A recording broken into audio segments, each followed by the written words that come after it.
Well, hello everybody, it is John. I'm having a very quick look at my X-Wing collection here. A friend of mine has asked me to introduce him to this game. Now, I have not touched X-Wing since, I think, first edition set of rules.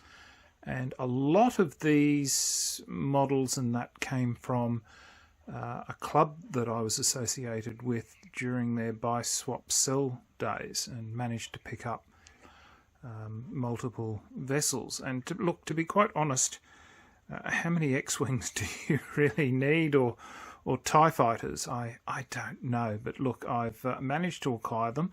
Look, I would have loved to have continued pursuing this game, but the cost is just extremely prohibitive. So here are my Imperials. So, you know, enough for me to play a game with. So out of these, let's see if I can get them without too much glare. So I've got TIE Punisher, Lambda class shuttle, TIE Phantom, TIE Bomber, TIE Fighter, TIE Interceptor, and a TIE Advanced. So, and of course there's multiple cards for different ratings, because this is a point-based system.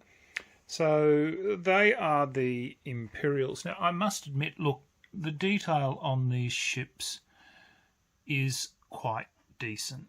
So I can see why collectors for Star Wars probably jumped on this. And of course, it's driven the price up, that even second-hand these vessels are fairly expensive. So these are my Scum and Villainy models, and they're quite nice. Some of these also fall into the Rebellion, but I've kept these aside purely to be for the Scum and Villainy people.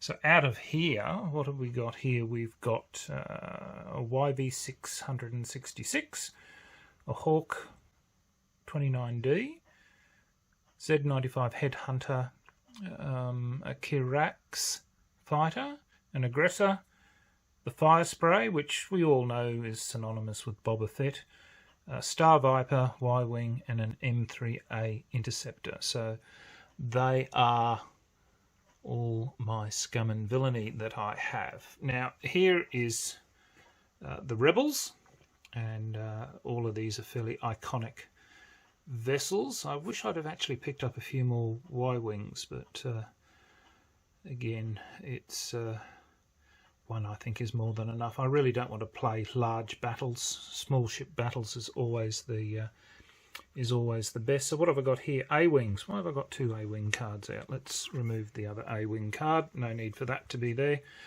So I've got A-Wing, B-Wing, E-Wing, K-Wing, Z95 Headhunter, X-Wing, Y-Wing, YT-1300, which we all know is fairly synonymous with Han Solo, and a T-70 X-Wing.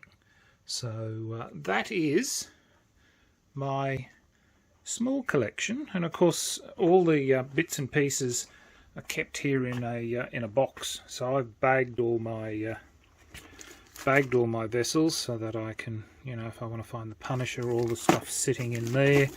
I've used a container here, a fairly large one, to keep all the counters and everything that's associated with the game. So there are quite a few, and obviously I've picked up a fair number of starter sets, and that's why there's so much floating about. Certainly the dice, you can never do with enough dice. The number of times I've wanted to throw both these sets of dice away and try and find some new ones.